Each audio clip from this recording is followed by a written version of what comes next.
So, for our next topic, we'll be going over where things now stand with T Rex arms.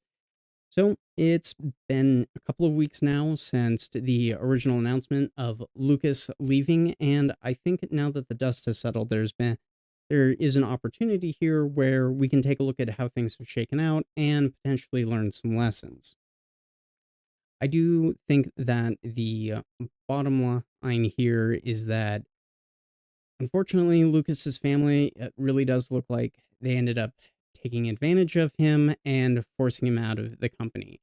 Well, I don't think that the incident that kind of inspired this whole thing, it really is the end all be all. I think it's the thing that too many people are focusing on when really there were much deeper rooted issues at play here that prompted Lucas to leave. If it was literally just the incident with his wife being sent inappropriate images, I don't think he would have left. And honestly, I think that if it was just that thing, it would be much more forgivable if the company was having a hard time figuring out exactly what they should do in terms of how to handle this particular situation. I could very much imagine, in fairness to T Rex Arms, that this is probably the first time that they're having to deal with this kind of situation, and them not handling it well, by their own admission, very much is understandable. However, what I do think is a problem is when they go out on a live stream with their representative and start having him play whataboutisms with things like, actually, Brandon Wombat, or however you say his last name, I think as much as he stepped into a really difficult situation and put himself in the eye of the storm, as it was, the whole going after Lucas for company handbook infractions, but then never actually saying what those infractions were, really doesn't seem like the kind of thing that should have happened. And on top of that, I don't think it should have been Brandon stepping into the breach. I think he's brave for doing that, maybe a little foolish, but I don't think that it should have been Brandon out there. I think, if anything, it probably should have been Lucas's brother Isaac going out and trying to do the charm PR campaign for T Rex Arms, because otherwise it looks like somebody who's getting paid by the company, just an employee, saying, "Oh, T Rex Arms, we're still cool. Like we don't have a problem." Da da da da da. When in reality, I think that most of the people who are supporting Lucas and falling on his side of things are looking at the whole situation and saying, "Yeah, there's probably a reason why Lucas left." And at the end of the day, I really do hope that Lucas and his family are able to reconcile. I don't think it's a great thing whenever people end up splitting and there's these kind of family drama things, but I really do hope that this is a situation that can be rectified. Lucas and his family can, kind of go their own separate ways for a little bit and then come back together in a better place for everyone. But it does seem like Lucas has been doing a lot of learning. He's published a few different videos, done at least a couple of interviews from what I've seen. And I do think that there are some actual functional business things that can be learned for, people who are FFLs or just in business in general. I think the biggest thing that we can learn here, and I think Lucas would definitely agree, is don't sell off a major chunk of ownership without something major in return. That equity deal, I think, is the beginning of where things started to go south for Lucas, and it took him many years to actually realize it, because that equity deal was done with family. I mean, ideally, they're supposed to be looking out for your best interests. And unfortunately, sometimes that means they may be thinking that they're looking out for your best interests in their heads. And that's how they justify these things to themselves. But at the end of the day, they end up doing you more harm than good.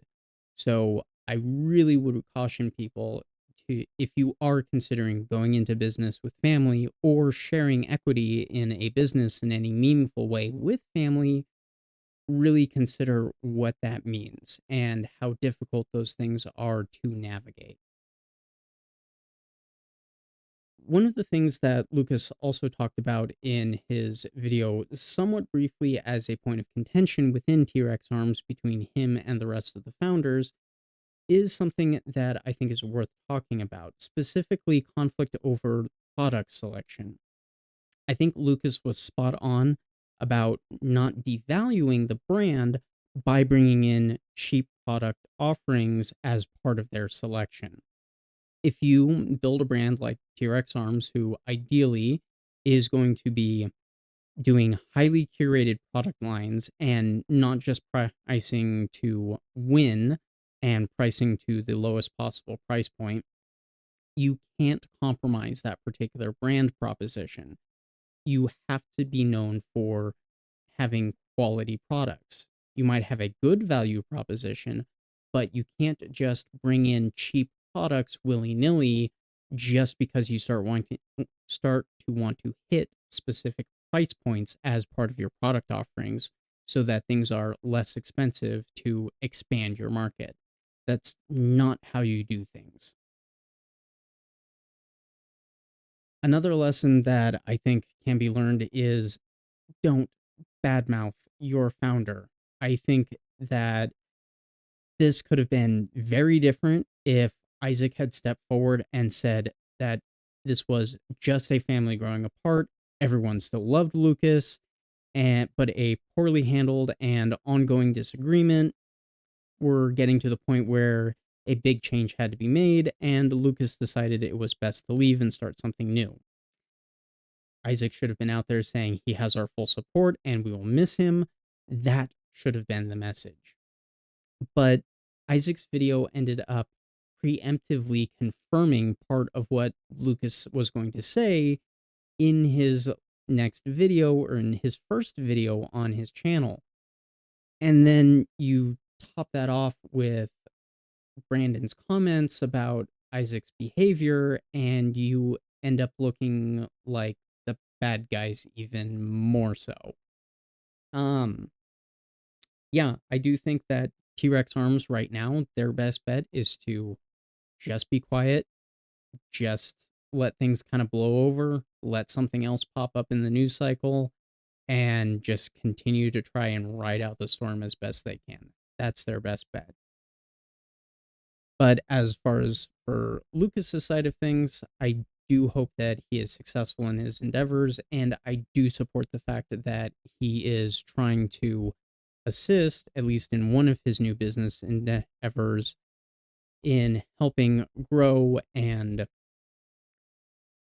market American manufacturing. I think that's something that is severely underserved. I see the same kind of niche. That's why I started Cap and Ball Digital Strategies, because I see the exact same kind of problem with the digital marketing industry where it has no idea how to serve this particular segment. Because I mean, what digital marketer is going to know what a C clamp is or the difference between open versus red dot emitters? I mean, come on. But I think that does kind of wrap up a lot of the particular thoughts that I had on the T-Rex Arms situation. I've been kind of going back and forth over, what, who do I believe more? What's kind of the story here? What can we kind of tease out as far as like actual possibilities go? And for the most part, I tend to fall on the side of Lucas in this particular thing. I think that T-Rex Arms can still grow and survive as a company, but their best bet, again, is to just be quiet, ride out the storm, and really think long and hard about how they want to continue to approach the situation, because I think their previous kind of approach has not worked. I think their best bet, like best possibility out there, is for Lucas to turn around and say like, hey, they're okay. It's okay to buy from T-Rex. I think that's probably their best bet for things to turn around quickly. But let's move on to our next topic.